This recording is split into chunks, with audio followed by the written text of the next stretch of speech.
구역장님들 안녕하세요. 네, 오늘은 6월 구역 공과를 여러분과 함께 예습하고자 합니다. 네, 오늘 본문은 구역 공과 16과부터 19과까지입니다.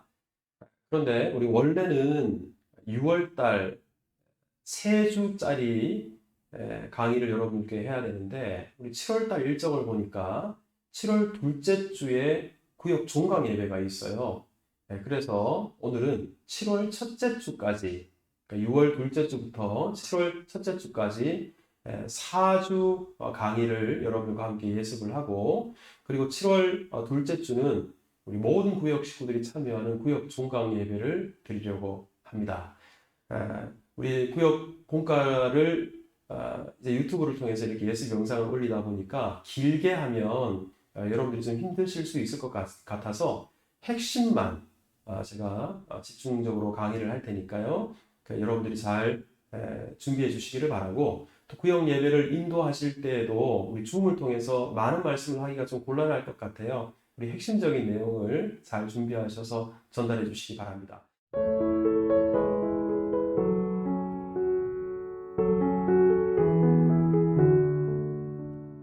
자, 우리 먼저 16과 말씀입니다. 16과의 제목은 따름과 순종이고요. 본문은 누가복음 9장 18절에서 27절입니다. 우리 본문이 길기 때문에 18절부터 20절까지 그리고 23절 말씀을 우리 이 시간 함께 같이 읽겠습니다. 우리 18절부터 시작. 예수께서 따로 기도하실 때 제자들이 주와 함께 있더니 물어 이르시되 무리가 나를 누구라고 하느냐. 대답하여 이르되 세례 요한이라 하고 더러는 엘리야라. 더러는 옛 선지자 중에 한 사람이 살아났다 하나이다. 예수께서 이르시되 너희는 나를 누구라 하느냐. 베드로가 대답하여 이르되 하나님의 그리스도 신이이다 하니. 23절입니다. 또 무리에게 이르시되 아무든지 나를 따라오려거든 자기를 부인하고 날마다 제 십자가를 지고 나를 따를 것이니라. 아멘. 오늘 16과의 제목이 따름과 순종인데요. 여기서 이 따른다라는 것은 다름 아니라 예수님을 따른다는 것을 의미합니다.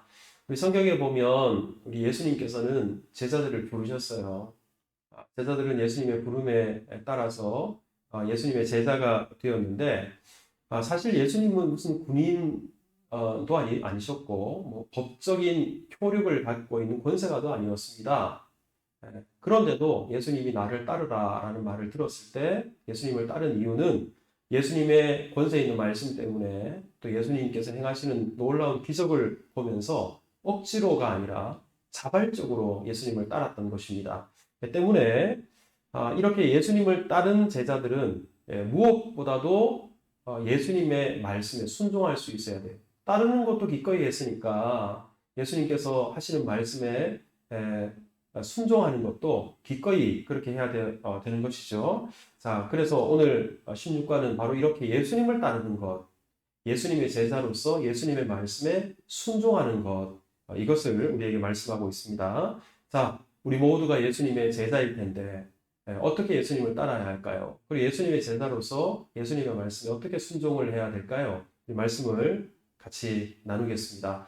자, 우리 말씀 속으로 우리 먼저 첫 번째, 너희는 나를 누구라 하느냐라는 질문에 베드로는 뭐라고 대답했습니까? 자, 우리 베드로가 어떻게 대답을 했어요? 누가복음 9장 20절에 보면 예수께서 이르시되 너희는 나를 누구라 하느냐. 베드로가 대답하여 이르되 하나님의 그리스도시니이다. 베드로의 대답은 예수님은 하나님의 그리스도다라는 것입니다. 여러분 잘 아시는 것처럼 그리스도라는 말은 헬라어입니다. 똑같은 의미의 히브리어 단어가 있는데 그것은 메시아라는 뜻이죠. 우리가 메시아, 그리스도라는 의미는 하나님께서 우리를 구원하시기 위해서 보내주신 구원자라고 알고 있습니다. 맞습니다. 그런데 이 그리스도라는 말의 문자 그대로의 뜻은 기름 부음을 받은 자입니다. 여러분 구약에서 기름 부음을 받은 자는 세 가지 직분이 있어요. 하나는 왕이 기름 부음을 받았고요. 그리고 또 하나는 선지자가 기름 부음을 받았고요. 제사장이 기름 부음을 받았습니다. 그런데요, 왕 또한 하나님께서 세워주셔야 왕이 되는 거예요. 그리고 선지자도 마찬가지입니다.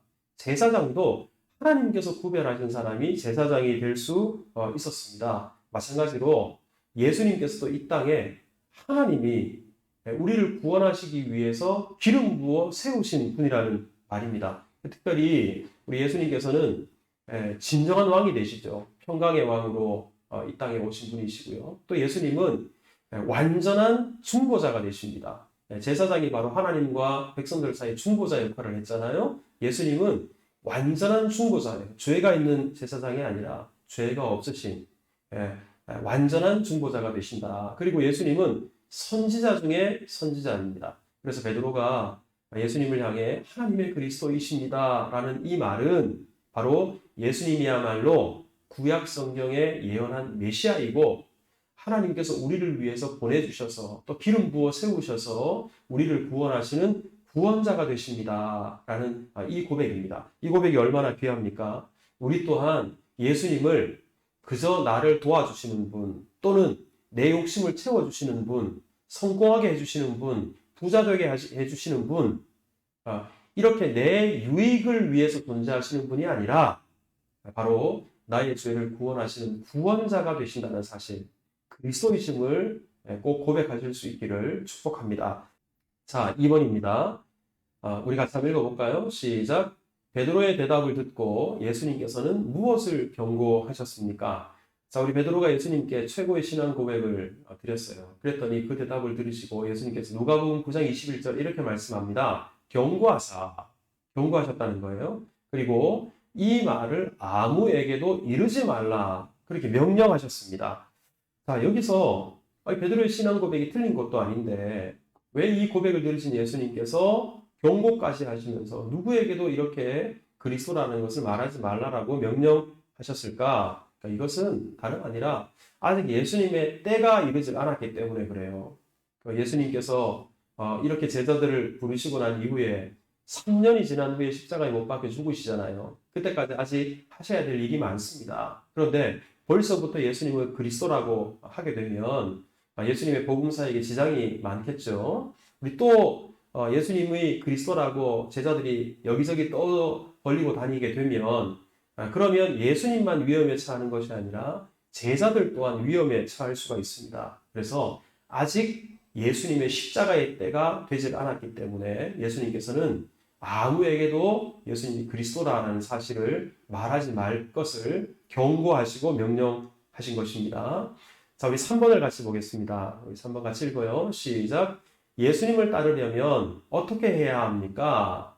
자, 예수님을 따르려면 어떻게 해야 될까요? 누가복음 9장 23절을 보면 무리에게 이르시되 아무든지 나를 따라오려거든 자기를 부인하고 날마다 제 십자가를 지고 나를 따를 것이니라. 예수님께서 그렇게 말씀하셨습니다.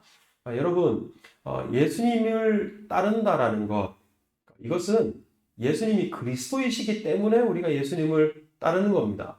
그러면 예수님을 따르려면 반드시 우리가 알아야 될 것이 있습니다. 그것은 바로 뭐냐면 자기를 부인하는 것, 그리고 자기 십자가를 지고 예수님을 따르는 거예요. 왜 이 두 가지가 필요하는가 하면 예수님도 자기를 부인하셨어요. 예수님도 십자가를 지셨어요. 그러니 우리가 예수님을 따른다고 하면 예수님의 제자잖아요. 예수님의 제자는 예수님처럼 살아가는 거예요. 예수님을 닮는 거예요. 예수님께서 자기를 부인하셨듯 우리도 자기를 부인해야 됩니다. 예수님이 십자가를 지셨듯 우리도 예수님의 십자가를 져야 됩니다. 자, 그러면 자기를 부인한다라는 것이 무엇일까요? 여러분, 예수님은 하나님의 아들이십니다. 창조주가 되십니다. 그럼에도 불구하고 사람이 되셔서 이 땅에 오셨어요. 죽기까지 복종하셨어요. 이것이 바로 예수님의 자기 부인입니다. 때문에 여러분, 우리가 자기를 부인한다라는 것은 나를 죽이는 거예요. 나를 없애는 거예요. 나를 드러내지 않는 겁니다. 그러니 예수님 믿고 그리스도인이 되었다라는 것은 더 이상 내 이름을 드러내고 내 명예를 더럽히며 살아가는 것이 아니라 언제나 내 이름은 없어지고 나는 그리스도인입니다. 예수님만 드러내고 사는 사람입니다. 그리고 또한 여러분, 자기를 부인한다라는 것은 자기가 이미 죽은 거예요. 갈라디아서 2장 20절에 보면 내가 그리스도와 함께 십자가에 못 박혔나니 그런즉 이제는 내가 사는 것이 아니요 내 안에 그리스도께서 사시는 것이라. 때문에 여러분, 그리스도인이라는 것은 자기는 죽고 예수님으로 살아가는 거예요. 이것은 저와 같은 목사도 마찬가지입니다. 목사가 언제나 자기가 살아서 자기의 욕심을 추구하고 자기의 이름을 드러내기를 원하고 영광을 자기가 받으려고 할 때, 그때 그 사역이 제대로 된 사역이 될 수가 없어요. 언제나 나는 죽고 예수님을 드러내고, 언제나 나는 사라지고 예수님을 높이는, 그것이 우리 목사의 삶인데, 그것이 목사뿐만 아니라 모든 그리스도인들이 그렇게 자기를 부인하며 살아가야 되는 겁니다. 우리 또한 자기 십자가를 지고 예수님을 따른다. 이 말이 무슨 말일까? 여러분, 우리가 나에겐 십자가가 있다라고 할 때 이 십자가 중에는 더러 내 몸에 있는 병이 십자가라고 하기도 하고, 아니면 속썩이는 남편이, 아니면 자녀가 내 십자가입니다, 이렇게 말하는 분들도 있는데, 엄밀히 말하면 그것은 자기 십자가가 아닙니다. 자기 십자가라는 의미는 다름 아니라 우리가 예수님을 믿기 때문에, 예수님 때문에, 복음 때문에 받게 되는 고난들이에요. 어려움들이에요. 난관들, 이것을 바로 자기 십자가라고 말합니다. 여러분, 내가 잘못해서 사람들로부터 손가락질 받고 비난을 받는 것은, 그것은 자기 십자가를 지는 게 아니에요. 마땅하게 잘못했으니까 사람들로부터 요구를 얻어 먹는 겁니다. 하지만 우리가 하나님의 말씀에 순종하고 살아가다 보니 우리에게 찾아오는 손해가 있어요. 어려움이 있어요. 문제가 있어요. 이게 바로 자기 십자가입니다. 여러분, 예수님 믿는 사람들은 이처럼 자기 십자가를 지고, 즉 예수님 때문에 고난받을 수 있어야 됩니다. 복음 때문에, 믿음 때문에 고난받을 수 있어야 되는 겁니다. 이처럼 자기가 죽고 예수님으로 살아가는 사람, 즉 자기 부인하는 사람, 자기 십자가를 지고 예수님을 따라가는 것, 그것이 바로 예수님을 따른다는 것이고 예수님의 제자입니다. 자, 우리 4번을 같이 보겠습니다. 자, 4번. 천하를 얻는 것보다 중요한 것이 무엇입니까? 자, 우리 누가복음 9장 25절에 보면 이렇게 말씀합니다. 사람이 온 천하를 얻고도 자기를 잃든지 빼앗기든지 하면 무엇이 유익하리요? 여러분, 그렇죠? 우리가 이 세상의 모든 것을 다 내가 갖는다 하더라도 내가 죽어버리면 그것이 무슨 의미가 있을까요? 그러니 바로 예수님께서 온 천하를 얻어도 내 목숨이 중요하다, 내 생명이 중요하다라는 겁니다. 그런데요, 예수님께서 이 말씀을 하신 진짜 이유가 있어요. 그것은 내 목숨, 내 생명보다도 더 중요한 것이 있는데, 이것은 뭐냐면 영원한 생명입니다. 여러분, 우리가 예수님을 믿음으로 말미암아 영원한 생명을 얻었어요. 근데 여러분, 이렇게 영원한 생명은 장차 우리가 누릴 영광입니다. 그 영광을 위해서 이 세상에 살아갈 동안 우리가 자기를 부인하고 살아가는 거예요. 그리고 예수님 때문에 고난받고, 때로는 초대교회 많은 분들처럼 예수님 때문에 순교를 당하기도 했어요. 하지만 예수님 때문에 80살을 살아야 될 사람이 20대, 30대, 40대 죽었어요. 생명을 잃었어요. 하지만 그것이 영광된 이유는 그것 때문에 영원한 생명을 얻어요. 그러니 예수님께서 하시는 말씀은, 예수님의 제자들은 이처럼 예수님과 함께 영광을 누리는 사람들이다. 그러니 그 장차 누릴 하나님 나라에서의 영광을 기억하고 이 세상에서 자기를 부인하고 또한 예수님의 십자가를 지고 따라라라는 것입니다. 여러분, 이 세상에서 삶이 전부가 아니에요. 우리에게는 영원한 생명이 기다리고 있고 주와 함께 영광을 얻게 된다는 사실을 기억하고 예수님의 제자로 또 그리스도인으로 살아갈 수 있기를 주님의 이름으로 축복합니다. 자, 우리 16과는 이것으로 모두 마치겠습니다. 감사합니다.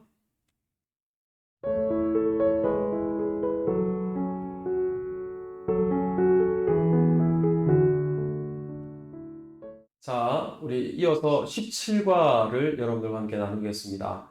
우리 17과의 제목은 몸과 지체이고요. 본문은 로마서 12장 4절에서 8절까지 말씀입니다. 자, 우리 화면을 보시면서 우리 하나님 말씀을 함께 읽겠습니다. 시작.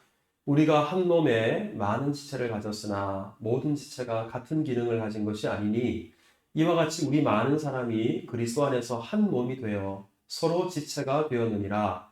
우리에게 주신 은혜대로 받은 은사가 각각 다르니 혹 예언이면 믿음의 분수대로, 혹 섬기는 일이면 섬기는 일로, 혹 가르치는 자면 가르치는 일로, 혹 위로하는 자면 위로하는 일로, 구제하는 자는 성실함으로, 다스리는 자는 부지런함으로, 긍휼을 베푸는 자는 즐거움으로 할 것이니라. 아멘.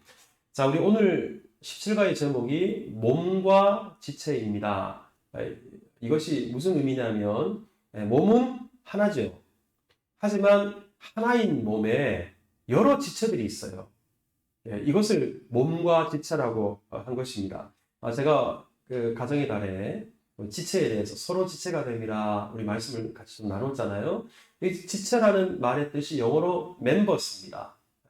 여러분 실제로 우리 몸 안에는 많은 멤버들이 있어요. 겉으로는 뭐 머리, 눈, 뭐 코, 귀, 입, 손, 발, 발가락, 손가락 뭐 다 있어요.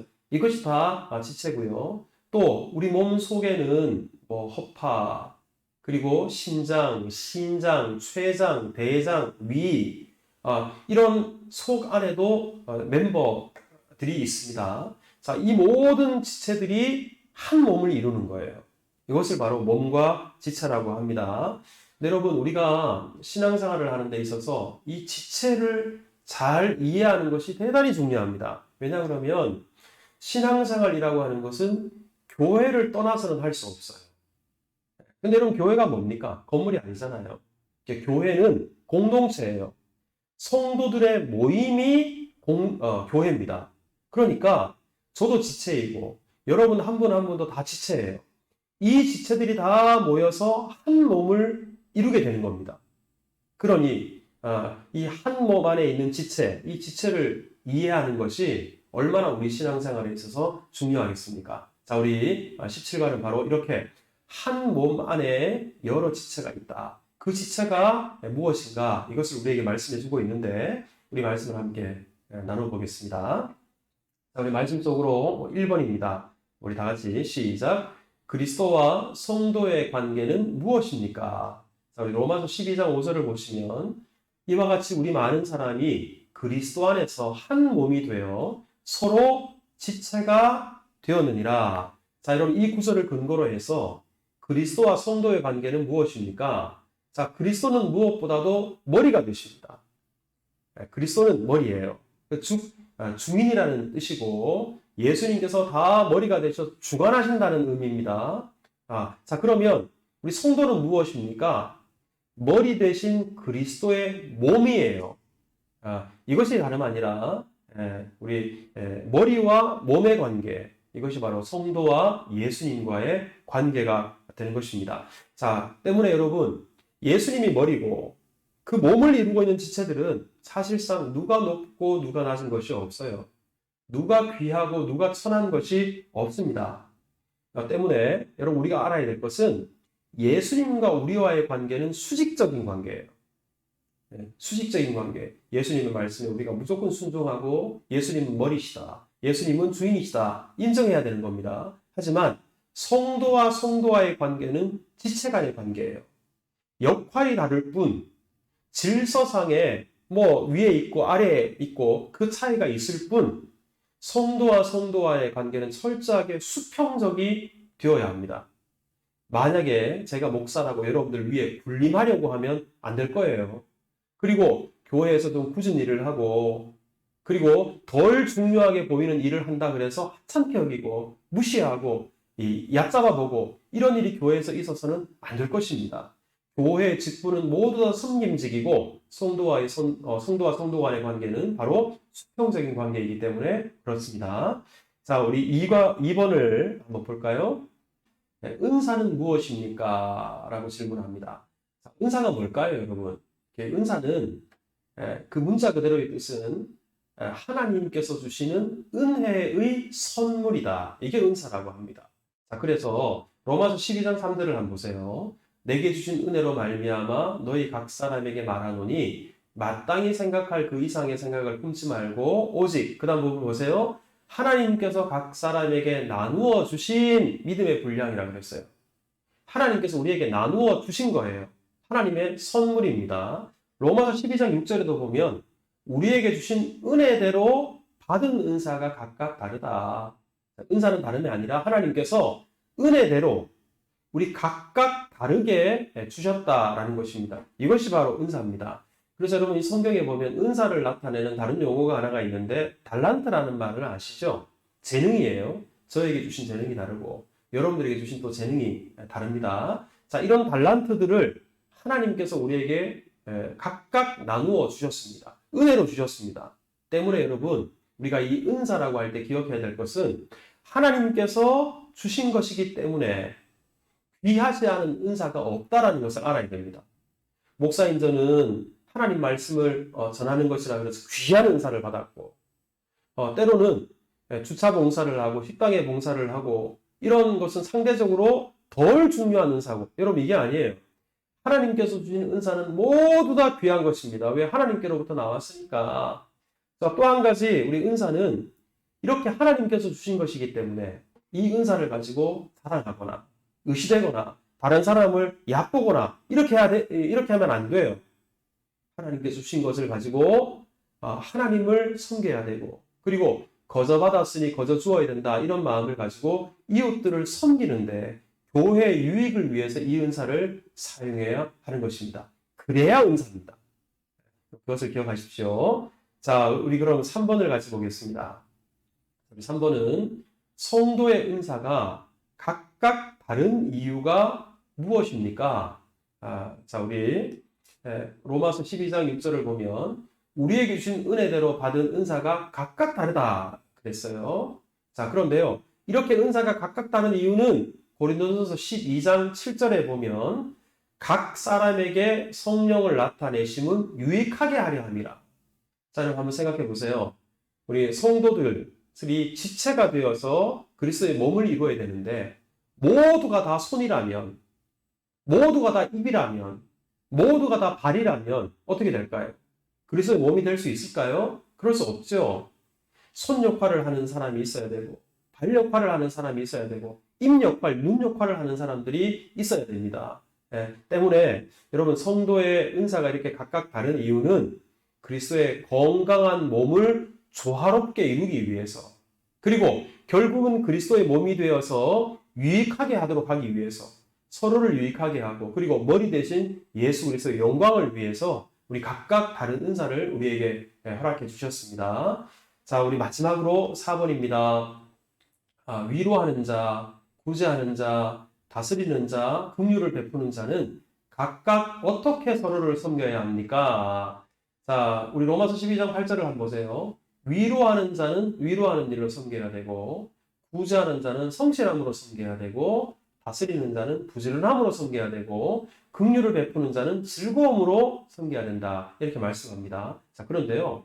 여기서 이 말씀은 위로하는 자만 위로하는 일로 구제하는 자만 성실하게 이런 의미가 아니에요.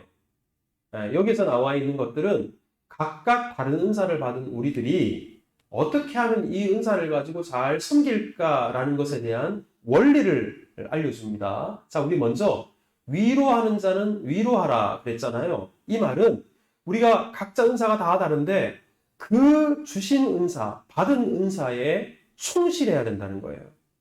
저처럼 가르치는 은사를 하나님께 우리 받은 목사들은 말씀을 잘 준비해서 말씀을 잘 가르쳐야 돼요.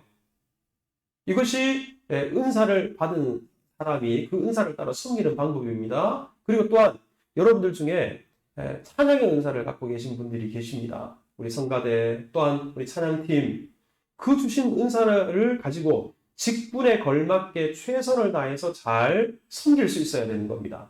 자, 또 한 가지는 보세요. 구제하는 일은 성실함으로 이것은 구제할 때만 성실하라는 게 아니에요.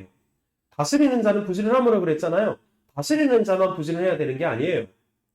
우리 각자에게 주신 은사가 다 다른데 그 은사를 가지고 주를 위해 섬기고 이웃을 섬길 때는 무엇보다도 성실해야 된다는 거예요. 무엇보다도 부지런해야 된다는 거예요.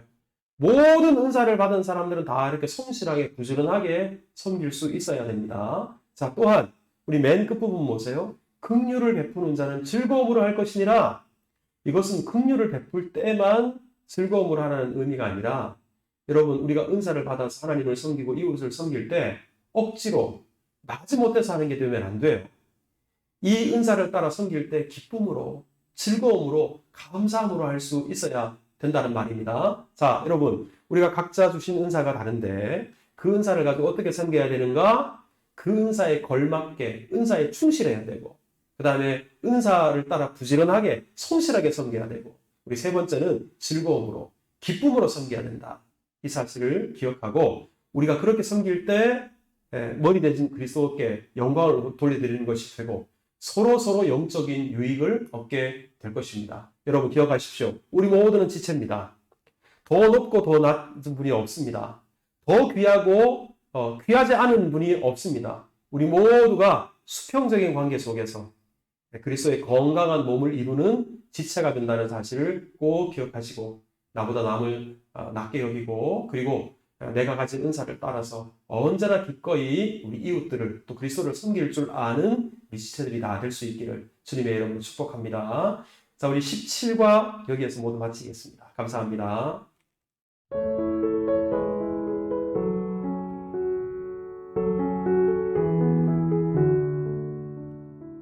자, 우리 계속해서 18과 말씀을 함께 나누겠습니다. 우리 18과의 제목은 성도의 교통이고요. 본문은 갈라디아서 3장 26절에서 28절입니다. 자, 우리 같이 한번 읽어볼까요? 시작.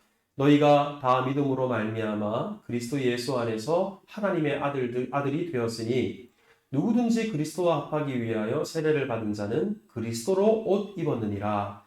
너희는 유대인이나 헬라인이나 종이나 자유인이나 남자나 여자나 다 그리스도 예수 안에서 하나이니라. 아멘. 자, 여기에서 성도의 교통이라고 했는데요. 이 교통이라는 말, 이 말은 서로 통한다라는 의미입니다. 성도는 서로 통해야 된다는 말이에요. 비슷한 말이 뭘까요? 교제한다 라고 할 수 있겠죠. 성도의 교통은 성도의 교제 이렇게 바꾸어도 괜찮겠습니다. 자, 여러분 우리 성도는 왜 교제해야 될까요? 성도는 왜 교통해야 될까요? 우리 지난주 18과 주제가 바로 지체였잖아요. 여러분 우리 지체와 지체는 서로 떨어지면 안 돼요.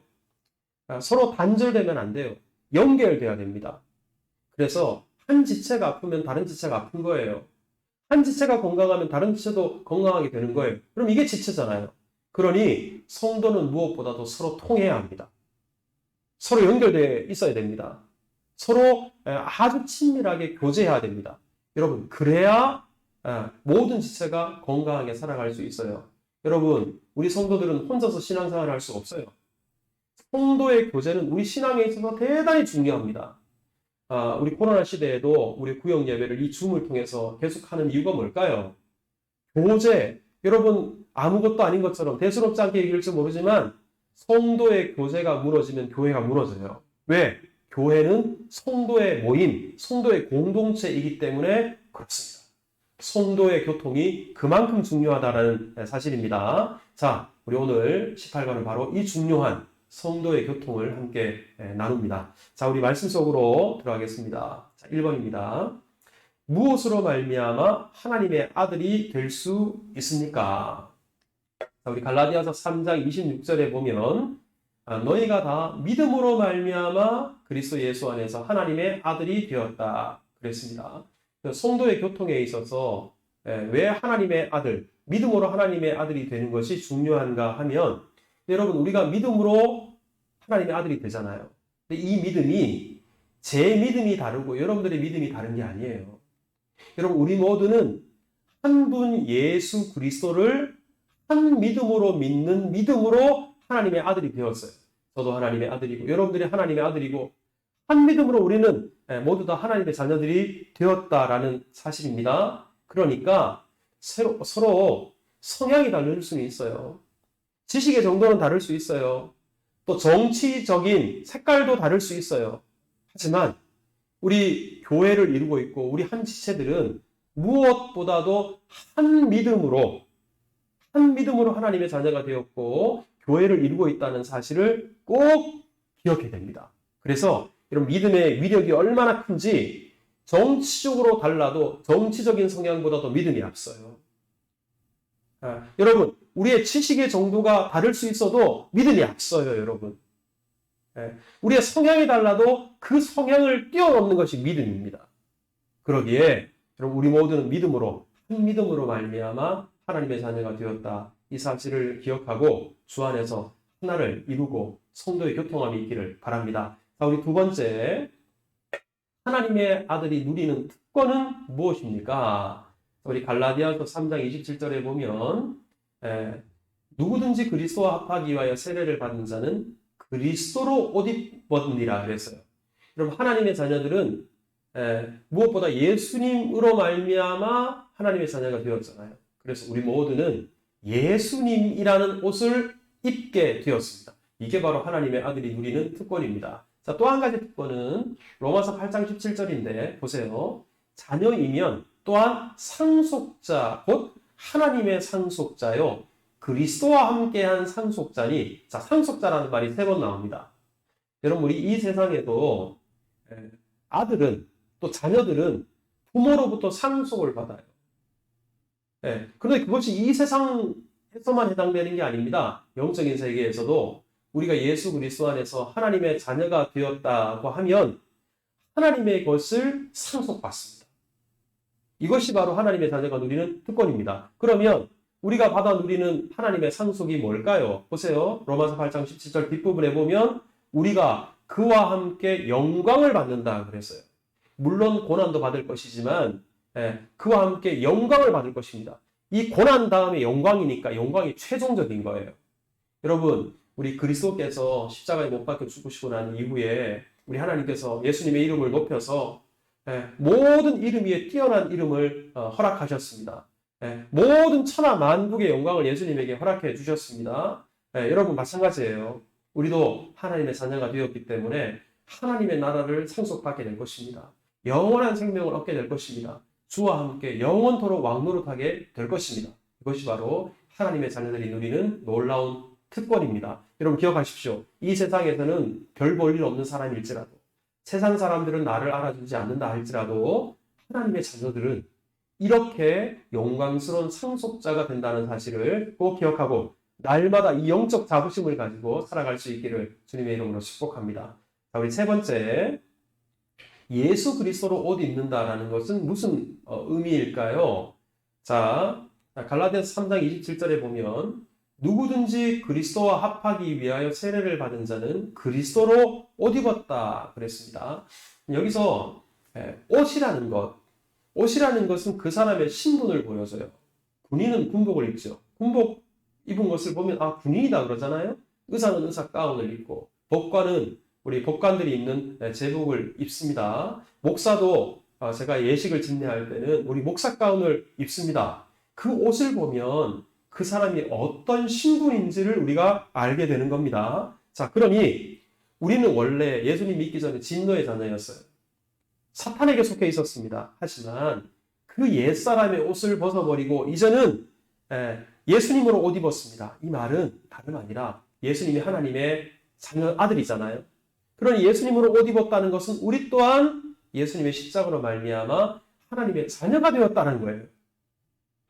예수님으로 옷 입었다라는 것, 우리의 신분이 이렇게 달라졌다라는 것을 보여줍니다. 자, 또 한 가지, 옷을 갈아 입었다면 그 입은 옷에 걸맞게 살아갈 수 있어야 됩니다. 이거 대단히 중요해요. 군복을 입었는데 군복을 입고 나서 여러분 무질서하게 상관의 명령에 복종하지 않고 느릿느릿 절도 없는 행동을 해서 되겠습니까? 여러분, 군인이라는 것은 군인답게 행동해야 되는 거예요. 의사도 마찬가지고요. 목사도 마찬가지고요. 그 옷에 걸맞는 삶을 살아가야 되는 겁니다. 우리가 예수님으로 예수 그리스도의 옷을 입었다라는 것은 이제 옛 습관들을 다 버리고, 예수님 믿기 전에 잘못된 죄악들, 그 습관들을 다 버리고 이제는 예수 믿는 사람답게, 그리스도인답게, 하나님의 자녀답게 새로운 삶을 살아가는 것, 이것이 바로 예수 그리스도의 옷을 입었다라는 말의 의미가 될 것입니다. 자, 우리 마지막 네 번째입니다. 그리스도 예수 안에서 하나라는 말의 의미는 무엇입니까? 자, 우리 갈라디아서 3장 28절에 보면 너희는 유대인이나 헬라인이나 종이나 자유인이나 남자나 여자나 다 그리스도 예수 안에서 하나이다 그랬습니다. 자, 여러분 보세요. 우리가 한 믿음으로 말미암아 하나님의 자녀가 되었죠. 또 그 하나님의 자녀이기 때문에 그 예수 그리스도의 옷을 입고 상속자가 되었죠. 그리고 예수님으로 옷 입는다는 것은 그만큼 구별된 삶을 살아간다는 것을 의미하죠. 근데 그것이요, 나 혼자에게만 해당되는 것이 아니라 우리 모든 사람들이 다 똑같아요. 유대인이나 헬라인이나 종이나 아니면 주인이나 남자나 여자나 누구든지 예수님을 믿으면 다 상속자예요. 누구든지 예수님을 믿으면 다 예수님의 옷을 입어요. 그러니 여러분 차별이 있습니까? 차이가 있습니까? 없어요. 그러니 그리스도 예수 안에서 하나다라는 말은 우리 모두가 하나님의 자녀가 되었다라는 말입니다. 그리고 이렇게 하나님의 자녀가 된 우리들은 이처럼 차별이 있어서 안 되고 구별이 있어서 안 되고 높고 낮음이 있어서 안 되고 이렇게 우리 모두는 다 하나여야 된다라는 것이고, 결국 이렇게 하나님의 자녀가 된 사람들은 한 몸을 이루고 한 지체를 이루게 된다는 말입니다. 이것은 바꾸어 말하면 여러분, 우리가 이 세상에서 하나님의 자녀가 되었다면 다 천국에 갈 사람들이에요. 때로 이 세상에서 내 의견과 다르고 내 생각과 다르다 할지라도 우리는 한 번 보고 말 사이가 아닙니다. 천국에 가서 다시 만날 사이들이에요. 그러니 우리는 예수 그리스도 안에서 하나다. 서로 용납하고 서로 받아주고 그리고 온전한 지체를 이루어서 하나님께 영광 돌려야 될 것입니다. 여러분, 예수 그리스도 안에서 우리는 하나입니다.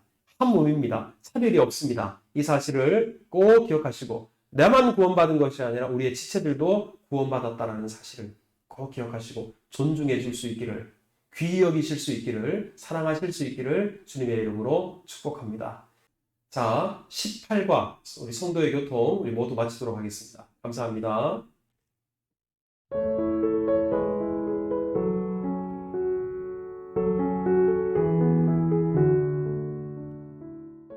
자, 여러분, 우리 7월 첫째 주 공과는 19과입니다. 우리 제목은 사랑의 공동체, 그리고 본문은 요한복음 13장 34절에서 35절입니다. 우리 화면을 보시고 우리 하나님 말씀을 같이 읽겠습니다. 시작. 새 계명을 너희에게 주노니 서로 사랑하라. 내가 너희를 사랑한 것 같이 너희도 서로 사랑하라. 너희가 서로 사랑하면 이로써 모든 사람이 너희가 내 제자인 줄 알리라. 아멘. 자, 우리 19과의 제목이 사랑의 공동체죠. 우리가 잘 알고 있는 것처럼 교회는 다른 말로 공동체라고 할 수 있습니다. 그리고 또 다른 말로는 한 몸이다, 이렇게 볼 수도 있죠. 여러분, 교회를 공동체라고 하는데 어떤 공동체가 돼야 되는가? 여러분 기억하세요. 우리 교회가 절대로 경제 공동체가 되면 안 됩니다. 정치 공동체가 되면 안 됩니다. 취미생활이 같은 사람들이 모여있는 동호회와 같은 공동체가 되어서는 절대로 안 됩니다. 만약에 교회가 그렇게 된다면 그것은 더 이상 교회가 아니에요. 그것은 교회를 떠나서 밖에서도 얼마든지 그렇게 할 수 있는 거예요. 교회는 무엇보다도 사랑의 공동체가 되어야 합니다. 그럼 왜 사랑의 공동체가 되어야 될까요? 예수님의 사랑 때문에 우리가 구원받았기 때문이에요. 그리고 우리 교회는 공동체 모임이잖아요. 이 모임, 공동체가 떨어지지 않고 하나가 되기 위해서는 서로 사랑하는 것이 기본 중의 기본입니다. 그러기에 교회는 그 무엇보다도 사랑의 공동체가 되어야 합니다. 저는 우리 수정교회가 무엇보다 사랑의 공동체가 되어야 된다고 믿고요. 우리 각 구역들이 서로 사랑하는, 반목이 없고 질투가 없고 미워하는 것이 없는 정말 사랑의 공동체가 되어야 한다고 믿습니다. 자, 우리 그러면 우리 말씀 속으로 한번 들어가 보도록 하겠습니다. 먼저 1번. 주님이 주신 새 계명은 무엇입니까? 자, 우리 요한복음 13장 34절에 보면 새 계명을 너희에게 주노니 서로 사랑하라 그랬습니다. 자, 요한일서 3장 23절에도 보면 뒷부분을 보세요. 그가 우리에게 주신 계명대로 서로 사랑할 것이니라 그랬습니다. 여러분, 여기서 주님이 주신 새 계명 그랬는데 새 계명이 있다면 옛 계명이 있잖아요. 옛 계명은 다름 아니라 율법을 가리킵니다. 그런데 여러분, 율법은 분명히 하나님께서 주신 것이지만 한계가 있어요. 어떤 한계가 있는가? 율법이라는 것은 내가 죄인인 것을 깨닫게 합니다. 또한 동시에 그 죄에 대해서 대가를 지불해야 된다고 말합니다. 근데 여러분, 우리는 그 대가를 지불할 수 없어요. 이게 바로 율법의 한계입니다. 자, 그런데요, 예수님께서는 새 계명을 주셨어요. 옛 계명인 율법이 아니라 새로운 계명을 주셨습니다. 그런데 여러분, 예수님께서 왜 새로운 계명을 우리에게 주실 수 있는가? 예수님은 죄가 없으십니다. 그리고 죄 없으신 예수님께서 우리가 치러야 될 죄에 대한 대가를 율법의 요구를, 그러니까 옛 계명의 요구를 예수님께서 다 이루어 주셨어요. 성취해 주셨습니다. 그러기에 예수님께서는 옛 계명이 아니라 새 계명을 우리에게 주실 수 있는 분이십니다. 그런 자격이 되시는 거예요. 자, 이렇게 예수님께서 새 계명을 주시는데, 그런데 여러분, 이 새 계명이 다른 게 아니라 서로 사랑해라. 근데 그 근거가 요한복음 13장 34절 뒷부분에 보면 내가 너희를 사랑한 것 같이 너희도 서로 사랑해라. 여러분, 예수님께서는 우리를 사랑하셨기 때문에 우리 대신 십자가에 못 박혀 죽으셨어요. 사랑이 아니라면 우리가 구원받지 못했어요. 그러니 예수님께서 우리를 먼저 사랑하셨으니까 우리도 예수님께서 주시는 새로운 계명에 따라 서로 사랑하는 것이 마땅하다라는 것입니다. 또한 요한일서 3장 23절에도 우리가 예수님을 통해 하나님의 자녀가 되었잖아요. 그러니까 그 아들 예수 그리스도의 이름을 믿는 우리들은 무엇보다도 예수님께서 주신 새 계명인 서로 사랑의 계명, 이것을 잘 지킬 수 있어야 합니다. 자, 주님이 주신 새 계명이 무엇인가? 서로 사랑하라. 자, 2번을 같이 보겠습니다. 우리가 서로 사랑해야 하는 이유는 무엇입니까? 자, 우리 앞서 설명을 했습니다만, 자, 다시 한번 요한복음 13장 34절을 보면 새 계명을 너희에게 주노니 서로 사랑하라. 그 다음 부분을 보세요. 내가 너희를 사랑한 것 같이. 그럼 예수님이 우리를 먼저 사랑하셨어요. 사랑의 본을 보여주셨어요. 여러분, 우리 모두는 예수님께서 우리를 사랑해 주셨기 때문에 구원받았습니다. 그렇다면 우리가 그 사랑을 받았으니 마땅히 이웃을 사랑하는 것은 당연한 일이에요. 자, 요한복음 14장 21절에도 보면 우리가 서로 사랑해야 되는 이유가 세 가지 나오는데 보세요. 나의 계명을 지키는 자라야 나를 사랑한다 그랬어요. 자, 나의 계명, 예수님의 계명이 뭡니까? 서로 사랑하라는 거예요. 서로 사랑하라는 계명을 지키는 사람만이 예수님을 사랑하는 사람이 될 수 있습니다. 여러분, 예수님 사랑하시죠? 그렇다면 서로 사랑해야 되는 거예요. 서로 사랑함으로 예수님 사랑을 실천할 수 있는 겁니다. 그럼 그 다음 줄을 보세요. 나를 사랑하는 자는 내 아버지께 사랑을 받아요. 즉 여러분, 예수님을 사랑하는 것이 사랑하는 게 뭐라고요? 서로 사랑하는 거라고 그랬잖아요. 그러니 이 말씀도 다른 말로 바꾸면 서로 사랑하면 하나님께 사랑을 받아요. 여러분, 하나님의 사랑을 원하십니까? 그렇다면 서로 사랑해야 됩니다. 자, 그 다음 보세요. 나도 그를 사랑하여 그에게 나를 나타내리라. 우리가 서로 사랑하게 될 때 더 풍성한 예수님의 사랑을 우리가 받을 수 있어요. 자, 우리가 서로 사랑해야 되는 이유, 내가 너희를 사랑한 것 같이 예수님께서 본을 보여주셨기 때문에, 또 우리가 서로 사랑해야 되는 이유, 그래야 예수님을 사랑하기 때문에, 사랑하는 사람이 되기 때문에, 그리고 하나님 아버지로부터 사랑을 받을 수 있기 때문에, 또 서로 사랑해야 우리 예수님께서 그에게 나를 나타내리라. 예수님께서 자기 자신을, 예수님을 우리에게 나타내 보이시기 때문에 이것을 기억하시기 바랍니다. 자, 우리 3번을 같이 보겠습니다. 우리가 서로 사랑할 때 어떤 결과가 나타날까요? 다른 말로 하면 어떤 열매를 맺을 수 있을까요? 요한복음 13장 35절에 보면 너희가 서로 사랑하면 이로써 모든 사람이 너희가 내 제자인 줄 알리라. 그랬습니다. 여러분, 여기서 이것은 조금만 생각해봐도 알 수 있을 것 같아요. 유명한 음악가가 있는데 그 음악가가 연주하는 연주를 전문가들을 딱 들어보면 이 사람이 누구에게 배웠나 보다. 이 사람의 스승이 누군가 보다 알아요, 여러분. 운동선수들도 마찬가지예요. 예전에 철학자들도 마찬가지예요. 이 사람의 스승이 누구에게 했다. 이 사람의 말을 들어보면 그 사람들의 살아가는 방식을 보면 스승을 알 수 있었어요. 마찬가지입니다. 저가 여러분들이 예수님의 제자잖아요. 그리고 무엇보다도 그리스도인이잖아요. 그런데요, 말로만 나는 예수님의 제자예요, 나는 그리스도인이에요, 이거 중요하지 않아요. 무엇보다도 우리가 살아가는 모습을 보고 사람들이 예수님을 떠올릴 수 있어야 돼요. 여러분, 우리가 행하는 모든 일들을 통해 예수님의 향기가 나타나야 되고 사람들이 우리의 모습을 통해 예수님을 읽을 수 있어야 돼요. 그래서 그리스도인은 예수님의 향기를 바라고 예수님의 편지가 되어야 된다. 이것이 바로 이런 의미입니다. 그래서 우리가 서로 사랑하게 될 때 다름 아니라 우리의 진정한 스승이 예수님이라는 것을 사람들이 알게 돼요. 우리가 서로 사랑하는 모습을 보면 사람들이 우리가 예수님의 제자인 것을 알게 됩니다. 하지만 여러분, 우리 작금의 우리 한국교회는 이 서로 사랑하는 모습이 너무 약화되어 있어요. 믿지 않는 사람들이 우리를 향해서 뭐라고 이야기를 하냐 그러면 보라, 저 사람들은 얼마나 싸우는가. 교회 가면 늘 싸운다고 생각해요.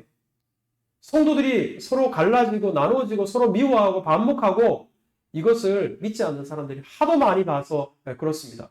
그것은 여러분 예수님께서 보여주신 본이 아니에요. 우리 교회를 통해서 우리 예수 믿는 사람들의 삶을 통해서 예수님이 어떤 분인지 드러나지 않는 거예요. 요즘 우리 교회가 또 아니면 성도들이 때로는 목사들이 우리 인터넷 기사나 신문에 보면 욕을 얻어먹는 경우가 많아요. 근데 그 댓글을 보면 정말 예수 믿는 사람이냐? 예수가 그렇게 가르치더냐? 예수님이 그렇게 살았더냐? 이런 댓글이 많아요. 여러분, 우리가 기억해야 됩니다. 우리가 서로 사랑할 때 사람들이 저 사람들 예수님의 제자구나, 그리스도인이구나 알 수 있습니다. 서로 사랑합시다. 자, 4번입니다. 그러면 우리는 어떻게 서로 사랑해야 합니까? 자, 요한복음 14장 14절에 보면 내가 주와 또는 선생이 되어 너희 발을 씻었으니 너희도 서로 발을 씻어주는 것이 옳으니라. 자, 여기에서 우리가 어떻게 서로 사랑합니까? 예수님께서 십자가를 지시기 전에 소위 세족식이라고 하죠. 제자들의 발을 하나하나 닦아주셨습니다. 여러분, 스승이 제자들의 발을 닦아주는 사례는 예수님 당시에는 없었어요. 말도 안 되는 일이에요. 그런데도 예수님께서는 제자들 발 아래 무릎을 꿇으시고 수건을 허리에 동이시고 스승 대신, 선생 되신 분이 제자들의 발을 이례적으로 닦아주셨습니다. 그러시면서 예수님께서 하신 말씀이 선생인 내가 너희들의 발을 닦아줬다. 그러면 수평적인 관계인 너희들끼리는 서로 발을 닦아주는 것이 마땅한 것이 아니겠느냐. 예수님께서 그렇게 말씀하셨습니다. 여러분, 우리가 서로 사랑하는 방법은 서로 섬기는 거예요. 서로 섬기는 거예요. 이것이 첫 번째 방법이고, 또 한 가지는 요한일서 3장 18절입니다. 자녀들아, 우리가 말과 혀로만 사랑하지 말고 행함과 진실함으로 하자. 자, 여러분, 우리가 말로만 나 당신 사랑해요, 아니면 교회에서 제가 예배 전에 사랑합니다, 축복합니다, 인사 나누잖아요. 말로만 사랑한다라고 말하지 말고 행동해야 된다는 거예요. 여러분, 정말 우리가 구역 식구들끼리 또 우리 수정교회 교우들끼리 서로 사랑함을 실천하기 위해서 내가 어떤 행동을 할 수 있을까요? 여러분, 작은 것에서부터 좀 큰 것까지 다양할 겁니다.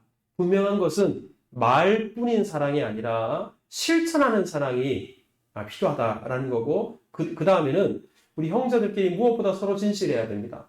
이 말은 서로 신뢰할 수 있어야 된다는 거예요.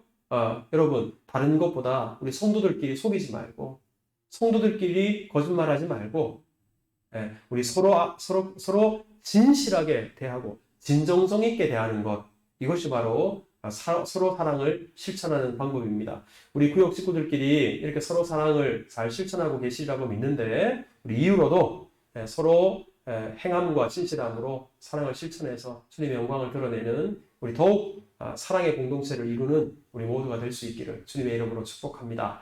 여러분, 이것으로 우리 7월 첫째 주까지 구역 공과 예습을 모두 마치겠습니다. 말씀드린 바와 같이 7월 둘째 주는 구역 종강 예배로 드리게 됩니다. 그때 영상을 따로 만들어서 여러분들에게 공지하겠습니다.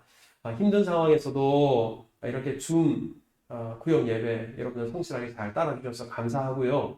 이제 백신 접종도 이제 많은 분들이 맡고 계시니까 머지않아서 현장 그리고 오프라인 구역 예배를 드릴 날이 이제 곧 다가올 것 같습니다. 힘들지만 교제의 중요성, 성도의 교통의 중요성을 여러분 꼭 깨달으시고 힘드시지만 잘 섬겨주시기를 부탁드립니다. 여러분 긴 시간 수고 많으셨습니다. 감사합니다.